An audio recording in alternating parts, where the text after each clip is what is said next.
I can only liken finding settings for Black Ops 6 online like walking through an active minefield. Now, I'm no stranger to making settings videos, and it's something I do quite often, and hell, I do a lot of testing for it, and if this sounds like a pick me video, it bloody well is. But do the pros and content creators out there actually know what they're talking about? Because I've had tons of people in my comment section and in my Discord asking me why some people are doing different settings differently, and I thought to myself, hey, what's another deep dive? These guys seem to really like this and will drop a like on this video and share it so I can hit 200k and drop a subscribe as well. Cheers, thanks. And within just a few short minutes of browsing the internet, I gotta tell you, I was astonished. The amount of sayings out there that are just downright incorrect is insane. And in this video today, I'm gonna go and see if the pros actually know what they're talking about, or if it's just nonsense. We live in a world where your mum, your dad, or your nan is probably liking AI-generated pictures of cats or not real locations and houses on Facebook. So it isn't really a huge stretch that content creators would probably put out something that isn't actually true. And as a silly little content creator myself, by God do I know how to speak about things that I don't have experience on. Honestly, my football opinions go down so well on the internet, and actually I was thinking about making a channel about being a hard-working laborer. So follow me on this deep dive of myth-busting if the pros know what they're doing. Now, before we dive into the first one, this isn't a feebled attempt at attacking content creators, and you shouldn't do that either. Making 60-second content is actually a little bit more challenging than you think it is, and cramming lots of context into a very short space and window is equally quite challenging. Sometimes you do just make errors too as content creators, and everybody's bloody human. That being said, some of these were pretty mind-blowing. Hey guys, Wars here. I'm going to be sharing with you guys a secret setting in Black Ops 6, which can help make your aim insane. Okay, so all you guys have to do is head over to the aiming advanced settings, go all the way down to the aim response curve type, and I'm using linear. Okay, so a lot of people will use dynamic or standard. I highly recommend giving linear a try. This will automatically start at 1. You want to turn it all the way down to 0. Let me know how you guys find it. Our first stop on this journey is Wars, who is actually a professional Warzone player. And this is probably the biggest setting I see the most misinformation about on the internet regarding aim, and it's something that people get constantly wrong. To start with, most people don't actually know what the response curves in Warzone look like, and the only person who's done this properly is a guy called Alpha Anton, and I'll leave a link to his video in the description below. It's an incredibly detailed video where he illustrates how he actually gets the response curves from Call of Duty Warzone, and you can see what he got on screen right now. So standard, linear, and dynamic all do various different things. Linear is ultimately a more aggressive version of a standard curve and provides you hopefully a more one-to-one scaling with your analog stick, whereas dynamic offers varying acceleration based on how much movement is put into your stick. Where this all goes a bit sideways is the aim response curve slope scale. The closer to 100% that value is, the closer it looks like Alpha Anton's image on screen. The closer it is to 0, the more it just looks like the standard curve. So linear at 0% is basically just standard. A more intelligent way of approaching this setting is thinking about linear and dynamic as their own individual settings that feel different from standard. Standard is its own normal curve that just approaches the game in a bog standard way. Linear is a more aggressive version of standard that gives you more acceleration and should feel more responsive, and hopefully give you a better one-to-one parity with your analog stick. Dynamic is the wild card in the bunch that gives you more acceleration on the edges of your stick and less acceleration in the middle. So for linear, for example, lowering that value to something like 60 or 80% is going to give you a nice middle ground between standard, which feels fairly normal, and linear, which feels more aggressive. In dynamic, lowering that value to around 80%, which is what I recommend in my video, will give you a version of dynamic that feels a little less floaty when you're on the edges of your stick. Generally speaking, it's about how effective the slope is, and reducing it to 0 basically just means you're pretty much going back to standard. Change your footstep settings in BO6. Console players, go from this to this. Hearing footsteps 30 meters out. Ultra awareness to play with confidence. Master volume. Too loud and you'll get distorted audio. 90 is the sweet spot. And whether you use earbuds, TV speakers, or a headset, switch to Sucker Punch, reducing unnecessary sound, giving you the loudest footsteps possible, hearing the exact direction they're coming from. Play on PC, sound settings, sound control panel, find your headset, then right-click, hit Properties, Enhancements, and turn on Loudness EQ. Hearing footsteps 40 meters out. Now I think Woods has something to say. If you wondered if an esports organization like Toronto Ultra, which actually is part of the CDL, could get something wrong, you'd be correct. This is actually a good video for the most part, but they do make a couple of errors along the way.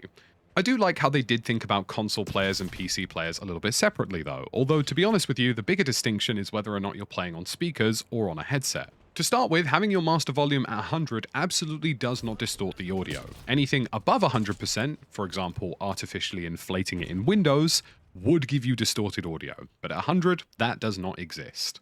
But the crazy part about this is reducing your gameplay music, dialogue volume, and effects volume. You want effects to be as loud as humanly possible, and you should have that as maximum as humanly possible.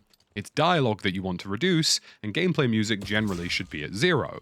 Dialogue at 40 makes sense, but effects should be pretty much 100. Effects includes things like footsteps and reloading. The next big setting, and this is a huge swing and a miss, is the audio mix. You should not be using Sucker Punch.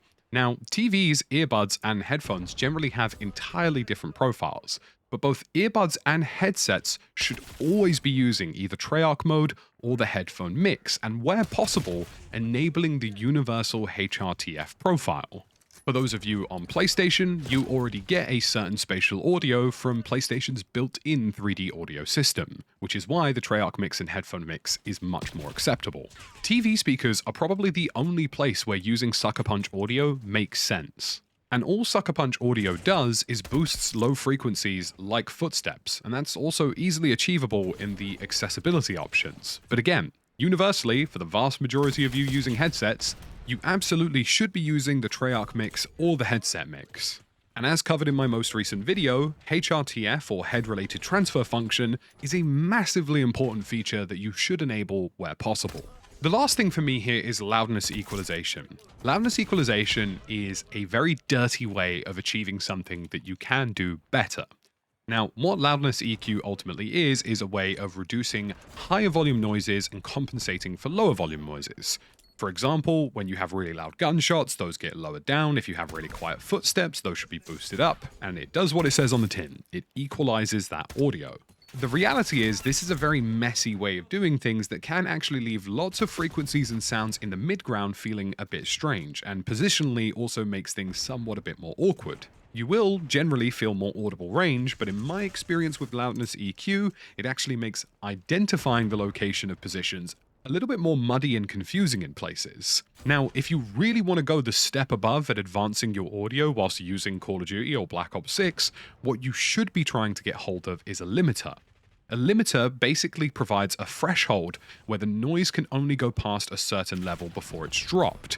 And this is really intelligent because it means that you can basically create a ceiling where gunshots are not allowed to get over X amount of volume, but footsteps and your master mix and master volume in-game can still be set to 100%.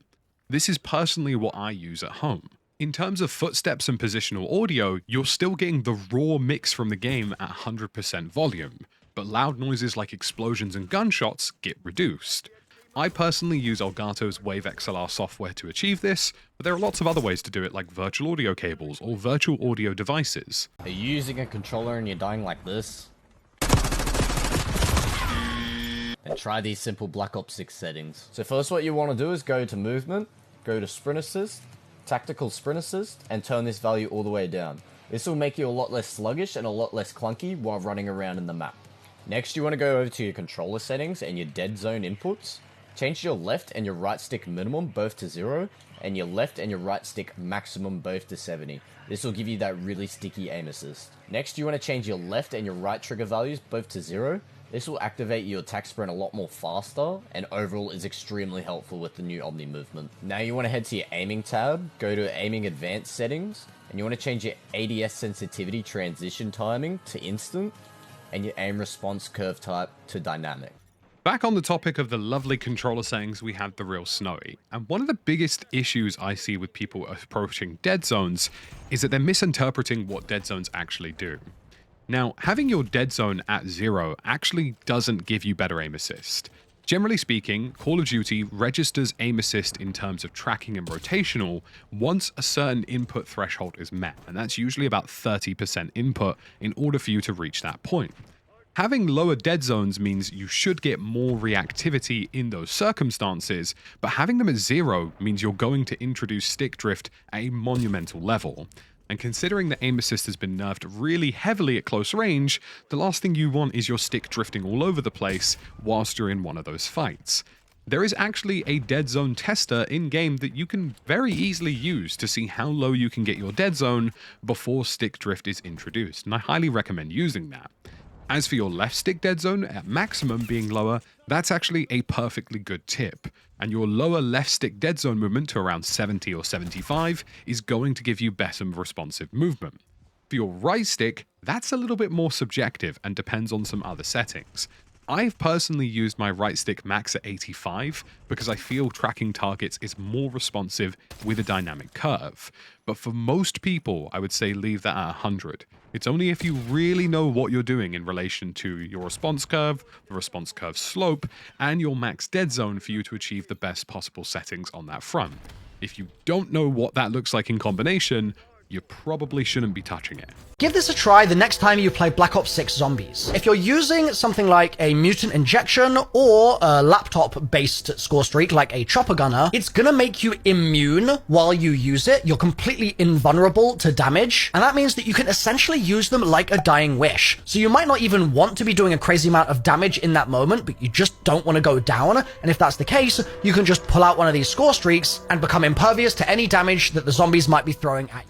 Seeing as Black Ops 6 also includes zombies, it felt pretty right to include something from zombies. And everything Mr. Ruffle Waffle says in this video is entirely correct. From the man who brought you a whiteboard of general disarray and also the inability to identify which insect makes which noise, this man never gets anything wrong. There's a default setting on Black Ops 6 that is getting you killed, and when you change it, gunfights and movement are going to feel 1,000 times better. For almost a week, every fight has felt terrible. I was so much slower to react than everyone else, and it seemed like there was a huge delay not only with my movement, but even when I pulled the trigger to shoot, causing me to lose gunfights I was sure I should have won, until I finally realized there was a set of default settings the developers had changed for the first time in Call of Duty history. I was convinced that I was finally too old to enjoy a new COD title, but those sneaky devs were just doing what COD devs do, which is, I have absolutely no fucking idea. Go to your controller settings and set your sensitivity to whatever you're comfortable with. Currently I'm playing on a 7.7 with a 0.8 sensitivity multiplier. Now the important settings that Treyarch changed that I completely missed are actually your dead zone inputs, and they're cranked up way too high. These are creating massive delays not only with your movement,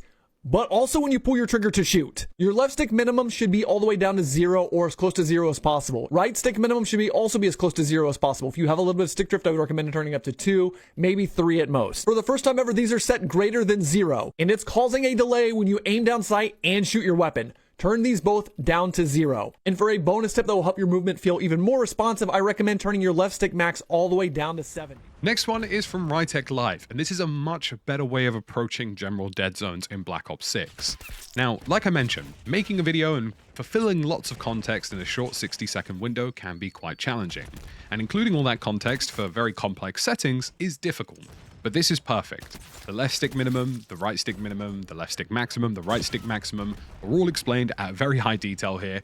And yes, I'm not just here to cook everybody. Some of these guys are extremely knowledgeable at what they're doing and know what they're talking about, and this was a great example of that. If your experience was anything like mine, when you loaded up Black Ops 6 for the first time, your graphics quality was pretty subpar. In order to fix that, here's what I did. First thing I did is I switched from NVIDIA image scaling over to AMD FSR 3.0. After switching those settings, I went down below here to details and textures, and here's what I did. I turned this to normal, this to normal, this to off, this to low, this to low, this to on, left this one on. Persistence effects I turned off, shader quality I turned low, left this one to optimize, this one to low, very low, off, ultra, off, high, near, low, off, ultra, which I'm going to turn down to off, and water quality off. If you follow all those steps, your frame should go up about 100 to 110. At least that's what happened with mine. Hopefully that helps. Good luck. This next clip from Jay's stream is something that I feel so many people haven't spoken about properly in Black Ops 6, and something I see lots of PC gamers get wrong.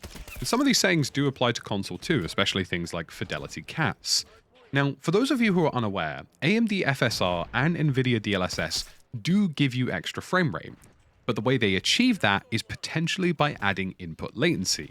Now, the idea of both of these softwares and how they work in terms of your graphics card is that they should be producing more FPS to compensate for the general input latency that developing those frames takes, because ultimately they are just generating frames.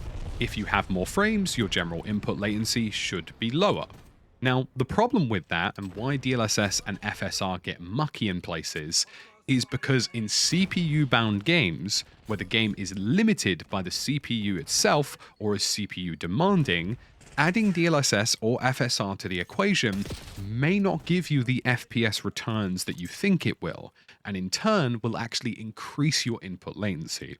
As a general rule of thumb, just to be safe, I would not use FSR3 or DLSS in any competitive multiplayer environment. However, using them in campaign is perfectly acceptable and should give you a smoother experience.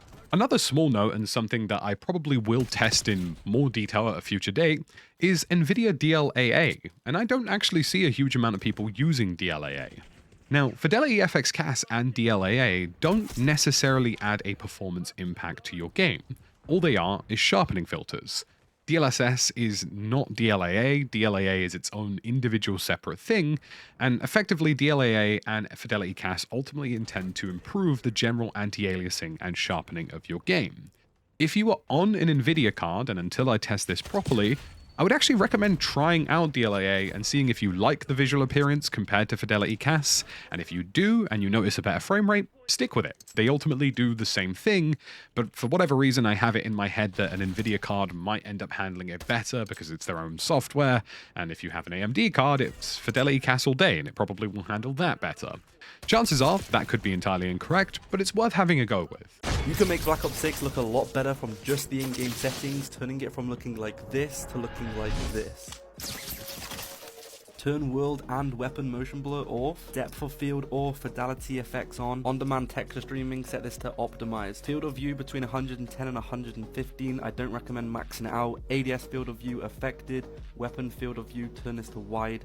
And then you want your first person camera movement on least. And then you want to go to your interface settings, go down to color customization, scroll down to color filter and put this on color filter 2, color filter target to both, world intensity 85, interface intensity 100. You'll now have the best graphic settings in Black Ops 6. Not only will this make the game just look better in general, but you'll actually be able to perform better because you'll see your enemies a lot more clearer. This will also improve your accuracy, so there are a lot of benefits to making sure you have the best possible graphics in Black Ops 6. Make sure to go ahead and follow for more and share this with your friends.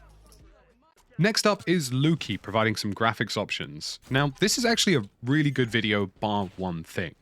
Field of view is a setting that is dependent to the screen that you're watching and the distance that you're sitting. Now, larger displays and further distances back, your FOV should be lower. The closer you are to your display, like a gaming monitor, and the size of that display, your FOV should be higher. And there actually is a way to statistically calculate what field of view you should be using based on the size of your screen and the distance you are from said screen. It's actually a full scientific thing.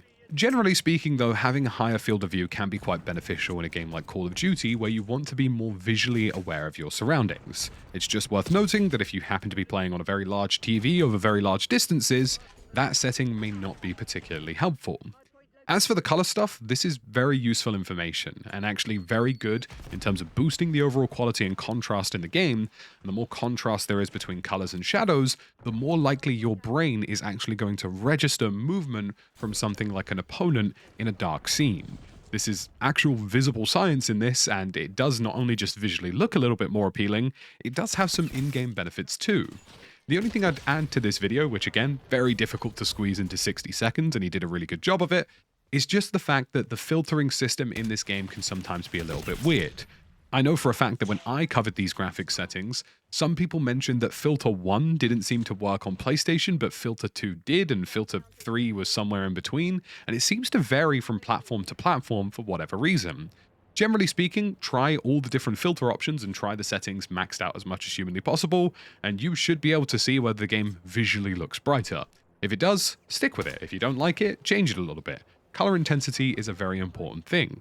I would also recommend, like he touched on in the video, changing the visual appearance of your enemies. I find red to not be particularly discerning in a map that has lots of orange and red hues, which is why I made my enemy colors bright pink to make them more visually obvious.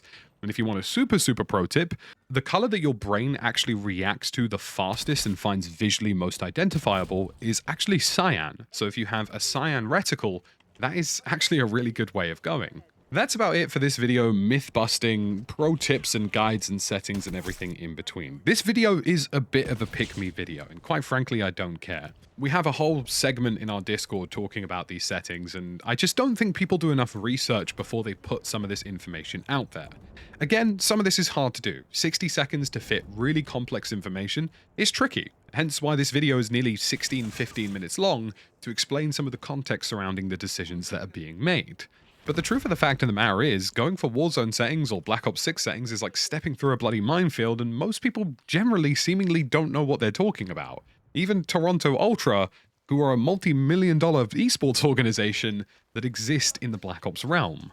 Hopefully you found this video interesting and or useful, and if you did, drop a like and subscribe. We're on the road to 200k and every little helps, and quite frankly, you guys have had some really phenomenal support lately, and I really appreciate hearing your thoughts and feelings in the comment section down below. The only reason this video even exists is because one of you suggested it, so if you've got some cool ideas, pop them down below and I'll get on top of them. As always folks, thank you for watching, and I'll see you again in the next one.